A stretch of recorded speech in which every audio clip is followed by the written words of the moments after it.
Really good. How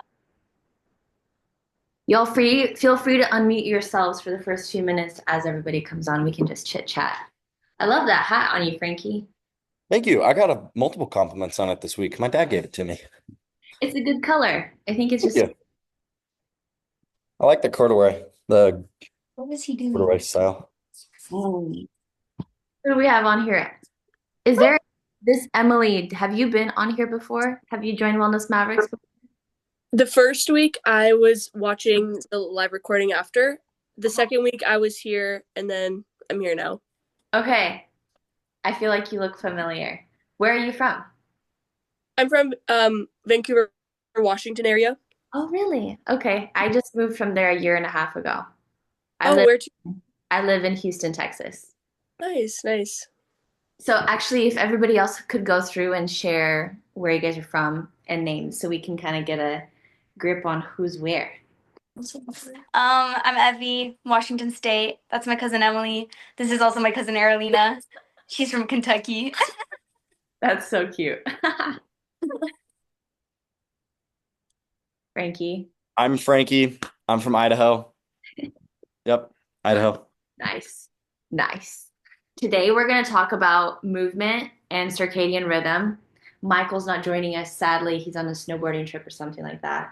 But I love the topic of movement, and we're going to see who else joins. But I think even just this group, you guys, I'm going to go deep into some science as to why movement is so beneficial to our bodies, for our brain health, and for our performance, and for just everything wellness of a human being. If I go too deep, if I need to explain something, stop me and tell me, okay? Because this is like my playground. I love this topic. I could talk about it all day. Um, but yeah, basically, I wanna make sure you guys are all everything makes sense for you guys. So where I started from, actually, no, first we're gonna go through like this. What's something, a form of movement or training that you guys do either on a daily basis or on a weekly basis that you guys love and you're devoted to and you're generally practicing? I would love to hear from y'all. I just work out every day right now. I'm gonna try to get into yoga and more like feel good self-care, like stretching. I have not done that yet, so just working out for me. I try to hit the gym as consistently as possible these days, but I think walking is the biggest form of movement I do. Nice, nice. Definitely walks for me too. Love a morning walk. Yeah, walks for you guys. The girls are doing walks. Yeah. I love it. So I'm gonna give you guys a background of where I started with movement the past like 5, 6 years and where I'm at now and what brought me to this position. And then I'm gonna dive into like I'm always learning because of where I started. I'm constantly learning how to improve it. Um, and maybe it'll help you guys. So let's see. Okay, so 5, 6 years ago, I got into bodybuilding because my friends were doing it. I actually did rock climbing. I did group fitness for a year. I taught group fitness classes like MMA, cardio, hit training at like 16 years old. And then I got into rock climbing. I did Spartan races, and then I got full time into bodybuilding. I did two bodybuilding competition, one in figure where you're doing your upper body, and then one in wellness where you're like posing off your lower body and your lower body is like super built and strong and everything. So I placed second place in my first competition. I placed first place in the second competition. By the second competition, my health went downhill so hard. Like everything crashed in my body. My immune system was in terrible shape. I've been dealing with an eczema issue since I was like 7 years old. And at that time, by the time I did my second bodybuilding competition, it was the worst it had ever been because my immune system was weak, my nervous system was not being supported. I wasn't spending time in nature. My sleep was terrible. I was doing a lot of caffeine, which was burning out my nervous system on top of the movement and the eating style that I was doing. And my cardio was spent indoors in a facility with recycled air, not ever spending time outdoors, not as much as I should have. So after that point, my hormones crashed, my nervous system crashed, And I was like, after a year of that crash and still not changing anything, I was like, okay, how about I take my health into my own hands and rewire this and see what I can do. So I stopped eating 6 meals a day. I actually started fasting for about 20 to 24 hours every day. So I would eat either one meal or 2 meals, and that eating window would be about 4 hours long. And that massively brought the inflammation down in my body and helped me sleep again. So that way, when I would train, I wouldn't be sore for like a week at a time on top of every single training day. That's something that happens when you burn your system out. So the food that I was eating was actually nourishing my body again. So I started training about 3 days a week, literally in my garage with rings and some kettlebells and a bar and some plates, but not like as advanced as I had when I was doing bodybuilding, just really scaling it down and simplifying. And it really helped my body relax and reset. And I started having a regular sleep cycle, like regularly sleeping 8 to 10 hours because I would like go to sleep at 9, whatever, wake up. I would actually sleep really, really deep. So that level of restoration was something that was necessary for my body. And it actually helped me start learning about how the body functions better. Big, big wow moment, because when you restore your own body, you're able to learn about how the human body works. So what I was learning was actually sticking.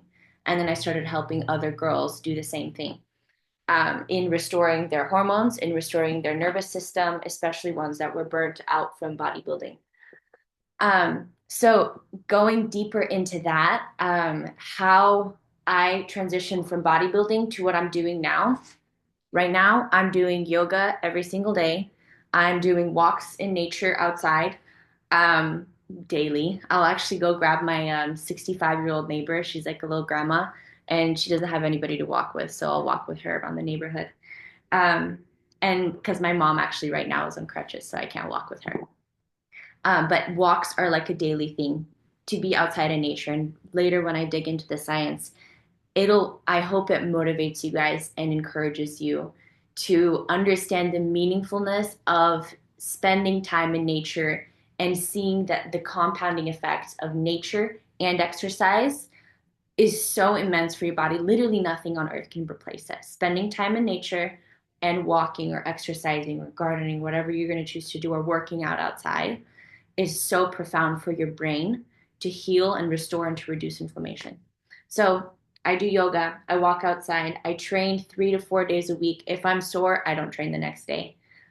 It's kind of become a rule of thumb because I went through a such deep level of burnout in my body of the nervous system crash that I went through after bodybuilding, that if I'm sore after a day of training, I've pushed past my limit of growth, that the next day needs to be purely for recovery. So, like today, I'm sore. I just went on a really, really short walk, and sat for 30 minutes outside on a yoga mat and like did the most simple stretches and then walked home. Like literally, it was like no work at all. It was like getting up and getting down. And it's showing my body, it's re-teaching the body that safe mechanisms of movement exist. Like it's okay to not have to push yourself all the time. And because the training that we engage in every single day is raising our standard of stress performance all the time, when you reach a level of burnout, if you do, when you bring that, or like you do a really hard workout, when you follow that up with something really gentle and like recovering for the body will work with you instead of against you. You won't have to go day after day having poor sleep or poor digestion or lack of memory or mental clarity.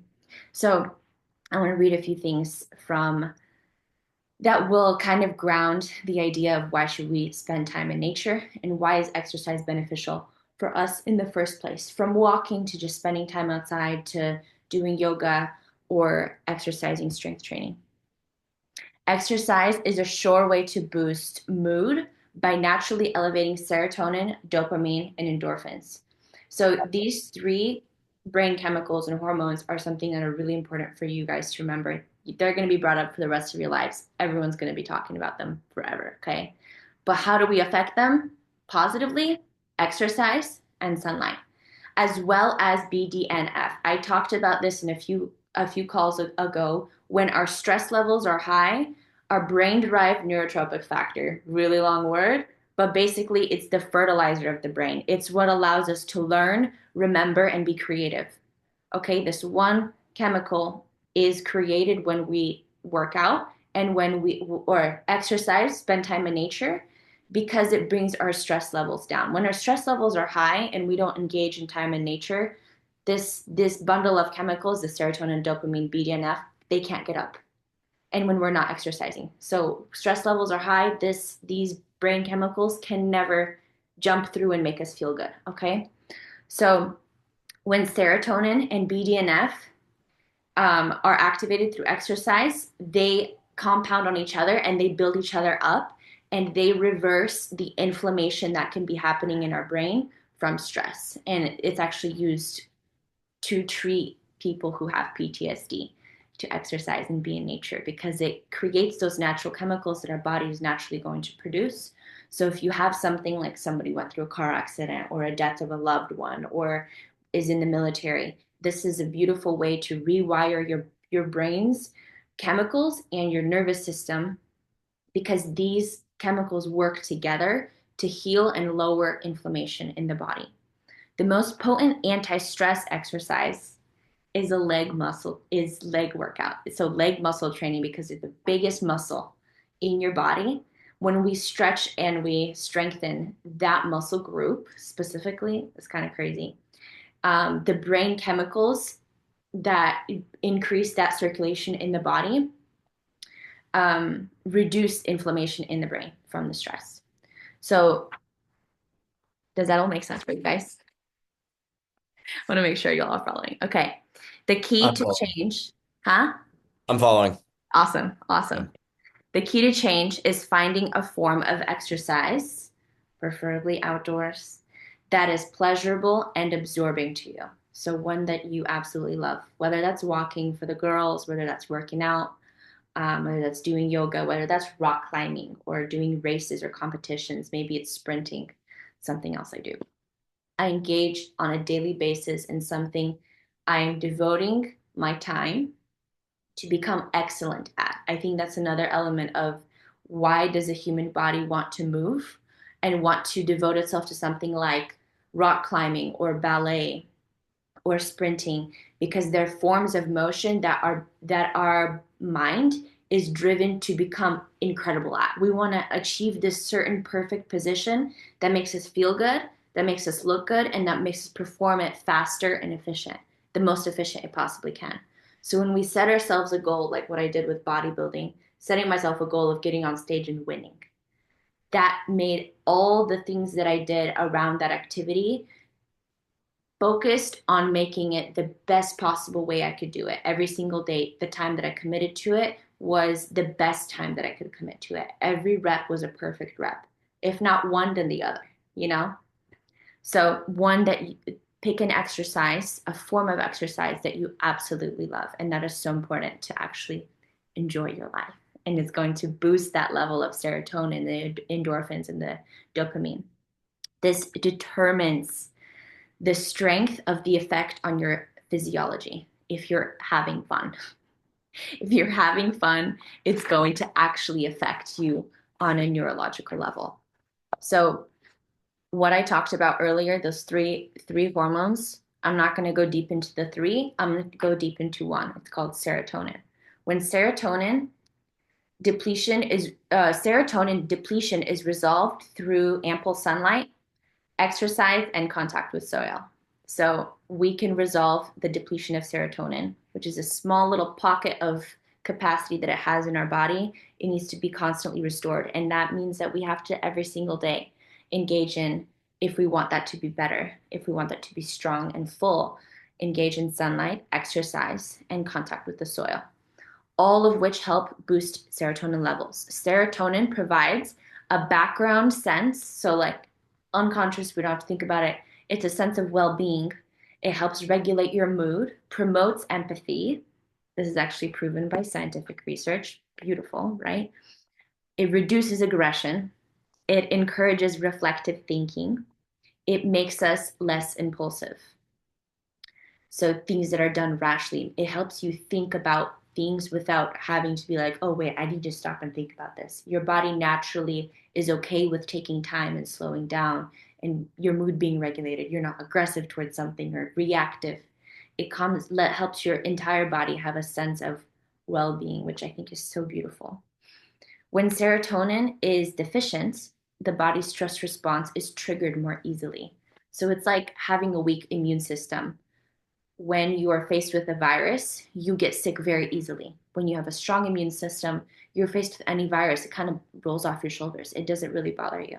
When our levels of serotonin are really high or refilled, sustained with sunlight, exercise, and contact with the earth, whether that's gardening or just grounding, like we've talked about before, you are able to face life with a sense of ease overall. You're not triggered by things, and that makes you a pleasant human being to be around. So, like the immune system protects you from being sick all the time, serotonin helps you be a pleasant human being to be around. So, and how do we support that? Again, sunlight, vitamin D. Um, Vitamin D actually is created by our bodies when sunlight touches our skin. It's actually a certain level of bacteria that sits on your skin that when sunlight touches it, it converts it, capsulates it, and absorbs into the body and becomes vitamin D. It's so cool. We actually disrupt this. This is a side note. We disrupt this when we use strong chemicals that are antibacterial and like dish detergents, laundry soaps, body washes, or sanitizers. That's the word I was looking for, that take off like the 99% of bacteria. They're stripping your body of good and bad bacteria. We want to be nourishing the microbiome of your skin so that way you can convert sunlight into vitamin D by the microbiome that naturally exists on your skin.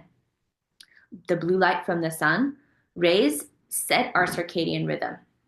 So when we're going outside, we're exercising and we're contacting our bodies with the earth, we're setting our circadian rhythm again, which is the topic of this entire month. But movement, when we're compounding the time being outside and we're compounding that with movement, we're activating like a treasure chest of abundance within our brains. It regulates the rate at which serotonin is produced in the brain.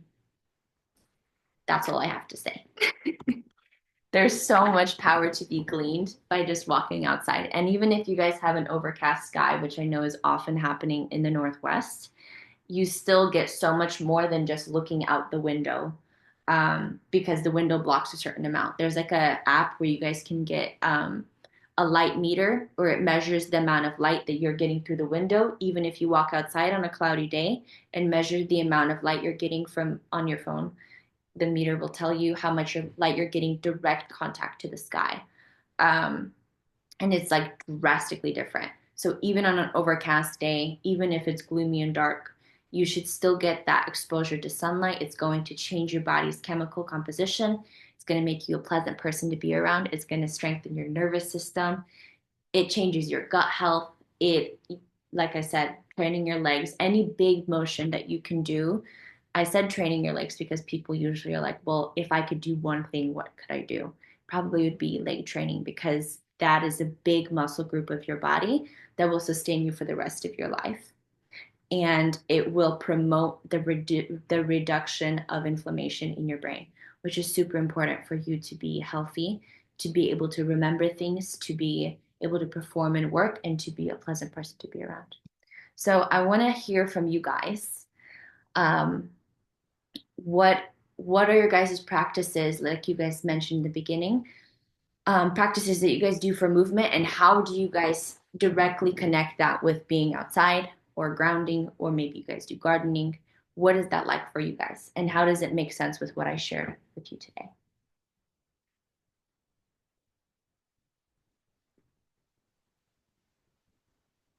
I'd like to go. Go for it. I think I definitely should add more of this to my routine because I don't necessarily get a lot of sun outside now that I think about it. Like in the mornings when I get back from my workouts, I'll usually open my windows here because the sun the morning sun hits me, like when I sit next to my bed and I read and I try to get the sun that way, but I don't get very much outside, so I think implementing walks would be a good call for me in my routine. Hmm. So good. Morning sunlight is so good too. Emily, what do you got? Yeah, actually, I never really had any language or like science behind it, but I noticed such a different change in my overall well-being and wellness whenever I'd go spend time in nature and stuff. And so this is really resonating with like just the way my life has looked like outside of or like since implementing all this stuff. And even today, it's like pouring right now, but like a couple minutes before, it was like super sunny. So I was just like at least like a mile outside, just walking in the sun, um, just to get that vitamin D that you're talking about. So Mm. yeah, this is all making a lot of sense. Yeah, so good. Yeah, I've been like walking every morning for like at least 30 minutes, like just to start off my day. So it's been like how I've been implementing it, I guess. Yeah, love that. And Hi. You want to say hi, Madeline? I know I haven't been here in a little minute, but Okay. I just wanted to say that I do love to take daily walks outside. It's something that just boosts me up because I work from home and Mm. I work on a computer all day, and it's really hard because I love to be outside. I'm very much a nature person, but I always have my windows open during the day. Like all the sunlight I can get, all the windows are up. Also, I have a lot of plants, so they need the sun, obviously. But there's something interesting is I found out about this through my mom, but I did this intuitively, and I wouldn't like wash my face or shower or anything before I would go on my walk. And I always felt like, oh, am I gross for like leaving outside without showering or washing my face? But I actually found out that you do absorb the vitamin D better when you don't wash your face or anything like that. So I think that's like intuitive, which is pretty cool. So That's yeah, beautiful. How long have you been doing that for? honestly, probably like the last couple of years. Wow. Wow, Yep. you're better. You're better than me on that for sure. I need to do that because I mean, what my facial lady was like, you know, wash your face, you need to do the toner, you need to do the serum, moisturizer, and then sunscreen before you go outside. And I'm like, okay, I'll do that. But like Oh everything else, I'm like, I usually shower after my workout, whether I do it outside or in the gym, obviously, yeah, you know. But yeah. the face thing is huge because it's literally a whole canvas that you get to absorb vitamin D through. We And need it on our face for sure. Yeah. without interfering bacteria or cleansers. I don't even wash my face. I just wash my face with water and I put beef tallow. So Oh my goodness. that's literally it. I used to have a whole face routine and I would have acne, so Hmm. I think it's better to just keep it simple for me personally. Yeah, no, that's actually really good advice. I might try. Try Yeah, it. I actually will. I probably will. So, Anna, do you have something that you want to say? Do you want to share with us your daily routine? That's my mom, guys. I don't know if she's going to answer. Okay. No, she's not. So, anyways, I hope you guys got some really good nuggets from this, understanding how the body naturally we want to move. This is how we were designed. Human beings were created to be out in nature. We just over time have found ourselves indoors for most of the day. But the power of utilizing nature to our benefit, because now we understand with time we have had to have research back the fact that we should be healthy by being outdoors, which is really sad and unfortunate, but it's something that is the reality of our world. And it's something that we're doing here with Wellness Mavericks is showing with each other, sharing with each other all these beautiful wellness practices of how we can enrich our bodies, our minds, and our social circles by becoming healthier humans.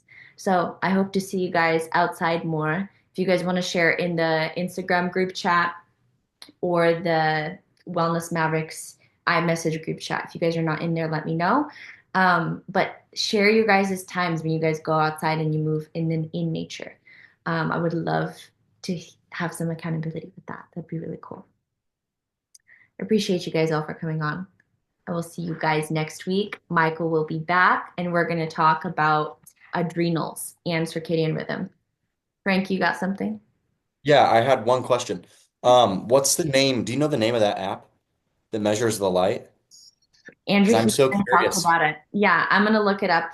Andrew Huberman talked about it. And Okay, it's a free app, so I'm going to send it to the group chat, and you guys can measure inside and outside. sweet. To unmute herself. Okay. Thank you guys Well, all for looking checking forward to out. next week. Say it again. I'm looking forward to next week. Yeah, Circadian rhythm. so interesting. We're it'll be the last week of the circadian rhythm series. We've gone through a lot. We went through food. We went through, I forget what last week was about. Who remembers?